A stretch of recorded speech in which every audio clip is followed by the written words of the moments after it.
Good afternoon and welcome back to Wonderland Asylum. Today we have issue 6 of Hachette Partworks release of Titanic, the ship, the legend. So in issue 6 we have some information on the boilers, Violet Constance Jessup, some of the passengers, some stamps that were released for the centenary, again the famous bow shot from under the sea, and some artefacts that were recovered, and then of course the instructions.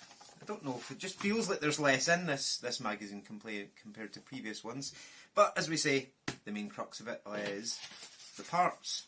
So again, they're in their little grey cardboard box, but I'll get this open and we'll have a look at what we get this time around. So the important bits, parts. As I say, it's a far cry from the big display issue cases that we used to get for issues 1, 2, 3 and 4, issue 5 and issue 6. Brown cardboard box. Because if you've reached this stage, chances are they don't need to draw you in by making it look attractive.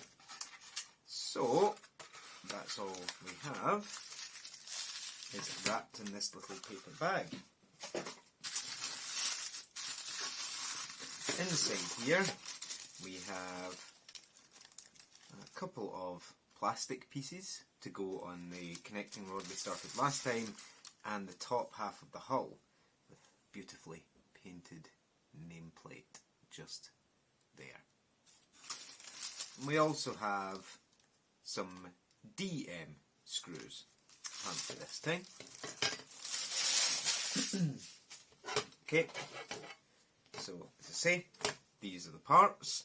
The first thing we're going to be doing is working on the engine section that we had last time around. So I'll get the parts out so we can have a better look. There we go.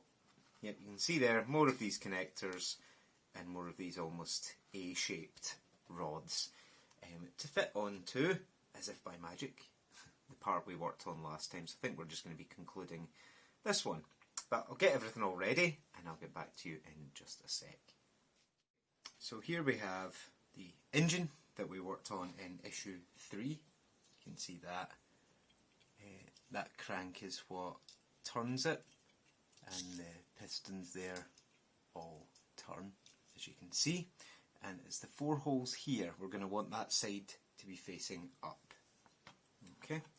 Now here is the rod we worked on last time. I've already attached the 2 connectors because they're symmetrical anyway, so it doesn't matter what way they go on. Now I did it wrong last time and I've had to fix them. So when we're attaching these kind of A-shaped connectors, the square clip is going on the outermost clip of these. So if you look, there's a kind of squared off one. It clips on here, like so, and then the round one clips onto the middle one, just like that. Okay, so when it sits, it should sit down like that, with the connecting rod pointing upwards and the clips facing upwards as well. So I'll just put the second one on. So I'll do that off camera and I'll be back to you in just a sec. So as you can see, they all sit just like that on the connecting rod. Now the next thing we're going to be doing is connecting them all to the vacant slots in this bar here. So just turn it to where it's convenient for you. Clip the first one on. It's pretty easy because this finishes off the brackets. There's no empty slots once we're done with this stage here. And that concludes our first engine. Interesting. And then the final one just clips in to the one furthest away from the crank pulley, I think is what they're calling that. Yeah, the crank pulley. So it'll clip on just like that. Okay, so I'll check what we're going to do next and I'll get back to you in just a second. Okie dokie, no problem at all. The next stage is those 4 holes.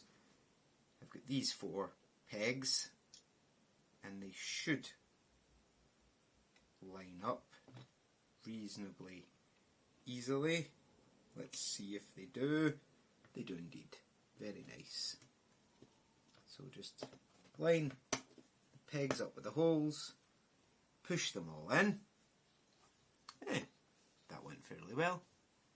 You can see there it's all lined up, and the instructions say to give it a test turn, do not turn it clockwise, so turn it anti-clockwise. And let's see how this looks. Oh yeah, I really like that. You can just see all the wee pistons turning, so obviously you'll probably see it from this side more. But yeah, that looks really good. So obviously that's what the motor will turn once it's all fitted. Ha! Really impressed with that. That looks really good. And it's stabilised it a lot as well as it rotates. Fantastic. Awesome. I'm not going to be able to stop playing with that now, but I will need to find somewhere safer to store it because I keep knocking it over. The next section is the final stage for this issue, and it is, as I mentioned earlier, a fantastically detailed side piece. And all we're doing is hooking the 2 pieces together, but this time we're using different screws. We're using these flanged DM screws this time. That's not what we used to put the hull pieces in previously.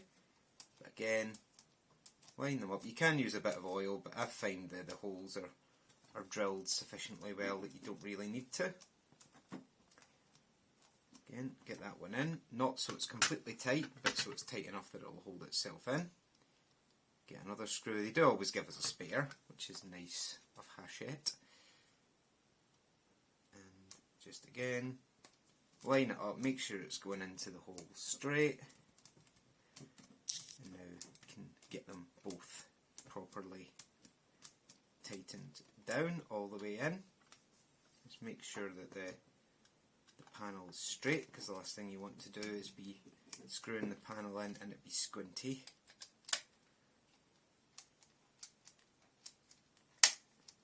There we go. You can see there. Looks just like that. And that's all there is to do with that for that issue. So again, I can only reiterate my previous comment. If you asked me to describe this build, I would describe it as slow, but it is impressive. You can see there where it's going to mount to the other side there. See, it's got the 2 screws there and the 1 screw there. So that'll be where it's mounted, and it looks as though there'll be a wee cover for when that goes together. If you give me a moment, when I do my recap, I'll show you how it looks all pieced together. Back in a second. So that concludes issue 6 of the Titanic, and you can see there, that's the prow. Obviously it'll be screwed in like that, but that's what it's going to look like. Fairly hefty already. My thoughts: that side looks better than that side, because if you can see there, the nameplate sticks out on that side and it doesn't on that side, but hey ho. It is what it is. I quite like it. I think it looks pretty good. That looks awesome. So yeah, that's it for this issue. That's, as you see, the front, and I'll show you again. That is the engine that we built as well. And you can see there, rotating it anti-clockwise only, you can see all the pulleys and everything turning. So that's what you're going to see when you look inside the cutaway section of the ship. Very impressive. Issue 7, it doesn't really tell you what you're getting, it just shows you a picture. But looking at it, we're getting quite a lot of screws. It looks like we're maybe getting a bit of support for the hull, but these to me look like the mounting plates for the engine. So it looks like we're going to be actually fitting the engine down to the fitting. But I don't think there's anywhere for us to attach it to yet, because we haven't built like a floor or anything. But as I say, you can see I'm surprised we're not fitting these together yet, but I think there is an underside section that goes along there, so that might be what we're getting next time as well, but I would expect it to be red, not black. I'm just going to piece this together again because it's probably the most iconic bit we have so far, is the actual prow of the ship. Yeah, I just think it looks phenomenal.